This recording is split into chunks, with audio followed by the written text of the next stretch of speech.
అంబటి రాయుడు కూడా పార్టీకి రాజీనామా చేసినట్టు కూడా ఎందుకబ్బా, ఆయన వచ్చిందే మొన్ననో మొన్ననో, ఇంకా పూర్తయిన పార్టీ దీనికి కూడా కాలేదు.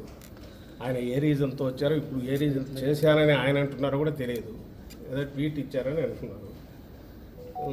దాని అసలు వచ్చింది ఎందుకు వచ్చారో కూడా పూర్తి తెలియదు. అభిమానంతో వచ్చింటే ఆయన కూడా అక్కడ ఏమన్నారు, కొద్ది కాలం పాటు దూరంగా ఉండదలుచుకున్నారు. ఆ రీజన్స్ తెలియాలి. తెలిసినాక దాని గురించి ఏమన్నా. షర్మిల గారు కూడా కాంగ్రెస్ పార్టీలో చెప్పాను ఇంతకుముందు, మీకు చెప్పలేదు. కాంగ్రెస్ పార్టీలో చేరారు, పార్టీని కూడా విలీనం చేశారు. మరి ఆ పార్టీలో జాయిన్ అవటం మరి వైసీపీకి ప్లస్ అవుతుందా మైనస్ అవుతుందా, అసలు మీరేమన్నా? అసలు కాంగ్రెస్ పార్టీ లాస్ట్ ఎలక్షన్స్లో ఎన్ని వచ్చినాయి దానికి నాకు తెలిసి అయితే 100 కంటే తక్కువ వచ్చాయి ఓటు స్టేట్లో.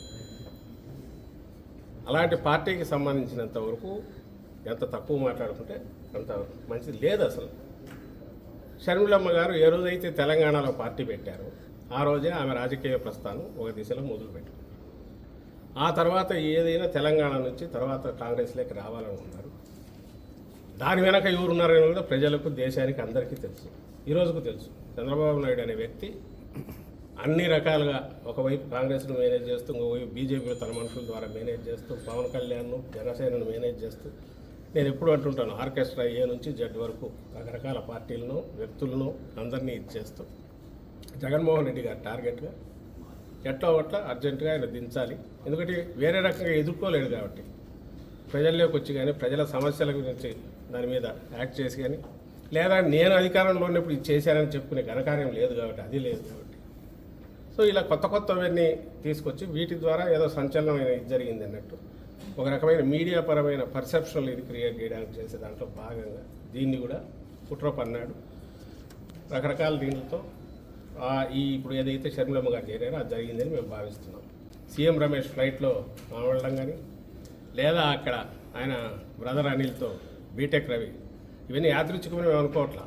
ఎందుకంటే ఇదే బ్రదర్ అనిల్ను ఇంతకుముందు ఎంత దుమ్మెత్తిపోసేవాళ్ళో అందరూ తెలుసు.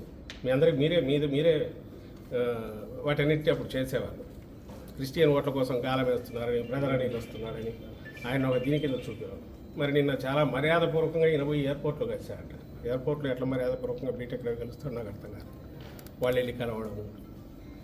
సో ఇవన్నీ వరుస పెట్టి ఆ తర్వాత అక్కడ ఢిల్లీకి సంబంధించి మాట్లాడడంలో కానీ వీటన్నిటిలో వాళ్ళ ప్రయత్నాలు అన్నీ జరుగుతున్నాయి, అందరికి తెలిసినవే. వాటి గురించి మేమెందుకు కామెంట్ చేయట్లేదంటే ఇష్యూస్ డైవర్ట్ అవుతాయి, మేము దేని మీద చెప్పాలనుకుంటున్నామో దాని నుంచి డీవియేట్ అవుతుంది కాబట్టి మా అంతటా మేము అనట్లా. But at the same time సొంతంగా పార్టీ పెట్టుకోవడానికి కానీ, లేదా ఇంకో పార్టీలో చేరడానికి కానీ ఒక్కసారి ఆమె రాజకీయ ప్రస్థానం మొదలయ్యాక షర్మిలమ్మ గారికి ఆమె ఇష్టం, అది ఆమె చూజ్ చేసుకోవచ్చు, వెళ్తారు. ఒకసారి వచ్చిన తర్వాత ఇక్కడికి వచ్చాక కాంగ్రెస్ పార్టీ నాయకులుగానే ఉంటారు, నాయకురాలుగా ఉంటారు. ఆమెకి ఎక్కడికి వస్తున్నట్టు కూడా ఇంతవరకు అనౌన్స్ చేయాలి. ఏపీ నుంచి అండమాన్ దాకా ఎక్కడైనా పనిచేస్తారన్నారు, తెలియదు. ఒకవేళ వస్తే కాంగ్రెస్ పార్టీ నాయకురాలుగా వస్తారు. ఇలాంటి గతంలోనే జరిగింది.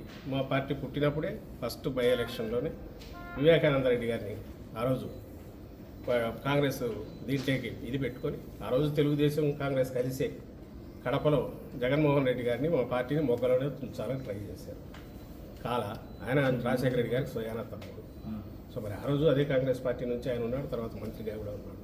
ఏమైంది ఆఖరికి ఆ రోజే అప్పుడు అధికారంలో కాంగ్రెస్ ఉంది, ప్రధాన ప్రతిపక్షం తెలుగుదేశం పార్టీ, మాదేమో అప్పుడే పుట్టిన వైఎస్ఆర్సీపీ అప్పుడే పుట్టిన పార్టీ.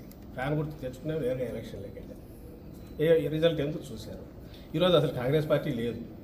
మీరు దాని గురించి మమ్మల్ని అడగడం, దానికి మేము సమాధానం ఏమి ఇవ్వగలం. దీంట్లో ఏదైనా కనపడితే చంద్రబాబు కుట్రకోణం కనిపిస్తుంది. ఆ రోజు నుంచి రాజశేఖర రెడ్డి గారి మరణం మీదే డౌట్స్ ఉన్నాయి కాంగ్రెస్ దానికి సంబంధించి. దాని తర్వాత వచ్చిన పరిణామాలలో జగన్మోహన్ రెడ్డి గారి మీద పెట్టిన తప్పుడు కేసుల్లో కానీ ఇటు టీడీపీ కాంగ్రెస్ కలిసే చేసాయి. అక్కడి నుంచి ఆ జర్నీలో కాంగ్రెస్తో ఇప్పుడు ఈయన తెర వెనుకో ఏదో ఒక రకంగా అయితే కాంటాక్ట్లో ఉంటున్నాడు. ఇప్పుడు కొత్తగా దానికి మళ్ళీ ఇంత జీవం పోసి జగన్మోహన్ రెడ్డి గారి మీద దుమ్ము ఎత్తిపోయించడం ఎట్లా, లేదా ఏదైనా ఓటు ఏదైనా ఉంటే కొంచెం లాగ్గలమా అనే ఒక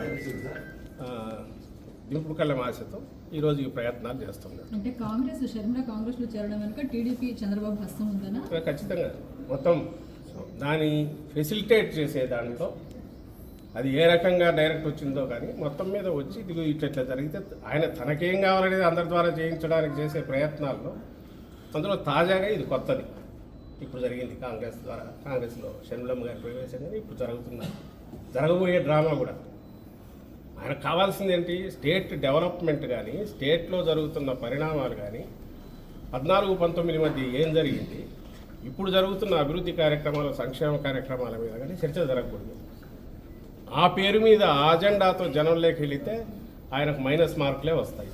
ఎందుకంటే జగన్మోహన్ రెడ్డి గారు మేనిఫెస్టోలో చెప్పినవన్నీ చెప్పనివి కూడా పాజిటివ్ చాలా అమలు చేశారు, ప్రూవ్ చేసుకున్నారు. ప్రజల బ్లెస్సింగ్స్ ఉన్నప్పుడు ఇష్యూస్ డైవర్ట్ చేయాలంటే ఆయనకు ఎప్పుడూ సంచలనాత్మకమైనవి, సంబంధం లేనివి, ప్రజలకు సంబంధం లేనివి ఎప్పటికప్పుడు ఏదో ఒకటి ఉండాలి. అవి అందులో క్రియేట్